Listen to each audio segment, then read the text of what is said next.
We just entered 2026 and you might be feeling like, how am I going to level up this year? How am I going to get my finances together? How am I going to finally get smart with money? Well, this video is going to have the answers for you.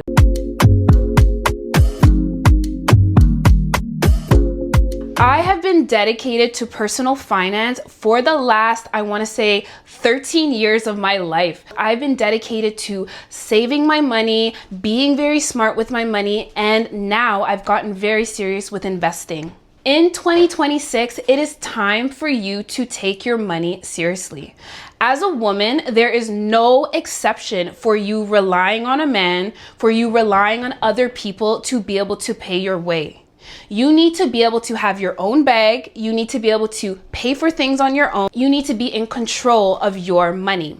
Here are my 3 top tips for leveling up financially in 2026. Step 1. Clarity before strategy. The first and most important thing that you need to do before you start leveling up on your financial journey is to get really clear about where your money is going and where it is coming from.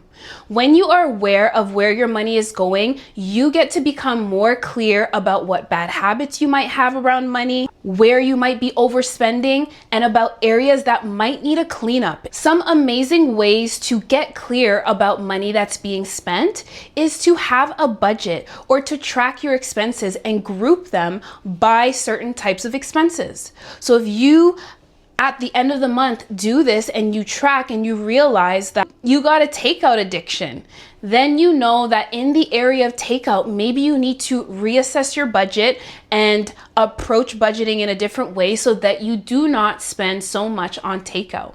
Another way that I like to gain clarity about where I'm going financially is I like to have a little meeting with myself every 2 months. And in this meeting, I will take out a journal, I'll grab a glass of wine or a nice cup of tea, and I will write down every single dollar amount that I have in every single account that I have. I'll write down checkings, this is how much I have. Savings, this is how much I have. Next bank, checkings, this is how much I have. Investment account, this is how much I have. And then I will add all of that up. And I track the difference or the increase every 2 months.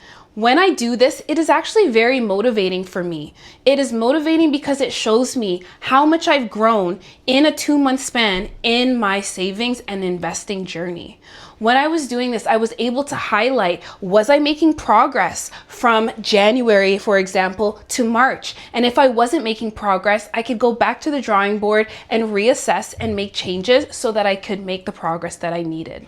When you are aware and clear about where your money is going and where your money is coming from, you can make better choices and better decisions about your finances. All right, my second tip is to build systems for your money. So I am a very systems thinking based person.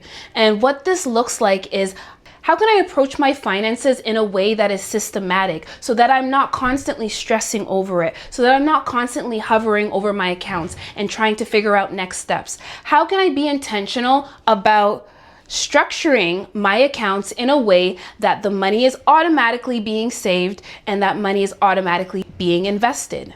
So if you currently work with a broker or a bank, there is a way for you to automatically have a certain amount of your money from your checkings account taken out and put into your savings account or investing accounts. You want to automate this process so that you're not forgetting on the random Tuesday, or that you are not over contributing or under contributing. You want to make sure that you have this process automated so that you can stay in the back seat of your investing so that it can help remove the mental load around investing. Another really great system for your money is to have some kind of rules around your spending. I know that previously when I was younger, I used to just spend on whatever I wanted in that moment. Now, as I'm becoming more intentional with my spending and my saving, I create these little cool money rules. So for example, I might say that I'm only gonna have takeout once a week in order to ensure that I can save the rest of the money and put it away into my savings and investing accounts. Another money rule is is that every single paycheck I get, I'm going to withdraw $100 and